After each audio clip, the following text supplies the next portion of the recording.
local people, important issues. CBS 10 WILM's weekly focus on the Lower Cape Fear region. This is Byline Wilmington with your host, Don Ansell. Our guests this morning are often considered to be on the opposite ends of the political spectrum, while they both serve on the New Hanover County Commission. Jonathan Barfield is in his third year of his first term, and he serves as commission chair. And Brian Berger was just elected to the New Hanover County Commission this past November. Mr. Commissioner and Mr. Chairman, thank you both for joining us this morning. Glad to be here. So is that accurate, that the two of you are sort of on the opposite ends of the political spectrum? Well, I would say that we have agreements, and there are other issues where we disagree. But we certainly have issues where we're in agreement. But how about philosophically, generally? Would you say you're on opposite poles? From a philosophical standpoint, I think we have different views on how to get to where we're trying to get to. I think if you look at our board as a whole, our real desire is to make sure our county is the best that it can be. And we sometimes disagree on issues, but at the same time, a majority rules. So if you have three people that agree in one direction, that's the direction that you're going to go in. I'm the only Democrat on our board, 4 Republicans, and I often tell folks that there's really no partisan politics on our board in terms of the thought process, and I just don't see it on the Board of County Commissioners. You don't see much partisanship? I don't at all. And if I did, I wouldn't be the chairman of our board. After all, we have 4 Republicans, a Democratic chairman, and of course, Jonathan likes to say the magic number is 3, and that's something I always try to explain to people is when they say, well, why can't you do this, why can't you do that? And it's because you have to have the 3 votes. That is the magic number, as Jonathan says. There's been some pretty high profile because of media coverage of some squabbling among the commission members and some pretty strong rhetoric mostly between you, Mr. Berger, Commissioner Berger, and 3 of the other commissioners. Any comments on that?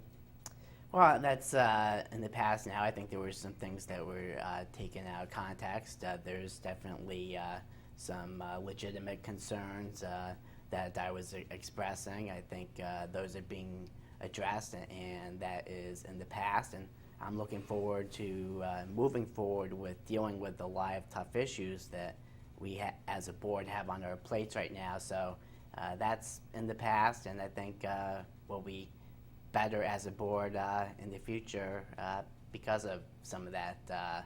Airing some of those issues. Your comments on that, Mr. Chairman? I would agree. You got 2 new commissioners coming on board, trying to understand the political landscape and how to navigate that landscape. And I look back to my first year on the board, and I'm sure that Bobby and Bill Bobby Greer and Bill Castor probably raised their eyebrows a few times at some of the comments that I made.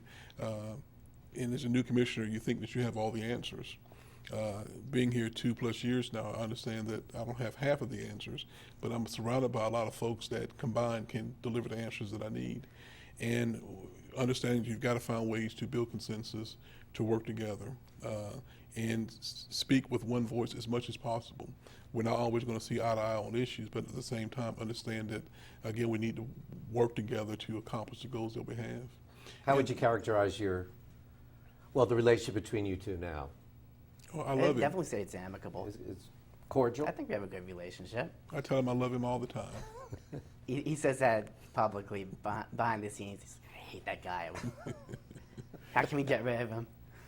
All right, let's get down to some of your perspectives on what's happening in the county. What do each of you think is the biggest issue the county is grappling with right now? I would say there are 2 issues. Our budget, recognizing that we're looking at about a $1.8 million deficit, which in my opinion is the best that it's been since I've been on the board. My first year is the best position that we've been in deficit-wise. So there's always been deficit issues? Well, my first year on the board, we cut our budget by roughly $50 million. last year we're looking at 11 to 14 million dollar deficit. So to go from there to a 1.18 million dollar deficit, I think we're going in the right direction and taking some good steps to get there. At the same time, we've got to figure out how we're going to come up with 1.8 plus million dollars to make our budget work for next year.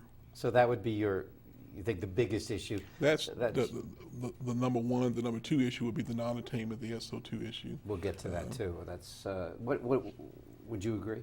I would definitely concur that the budget is the biggest issue that we're dealing with now, and there are going to be some tough choices that have to be made, and we may see some differences among board members in terms of how we deal with the budget How to bridge this that gap. year.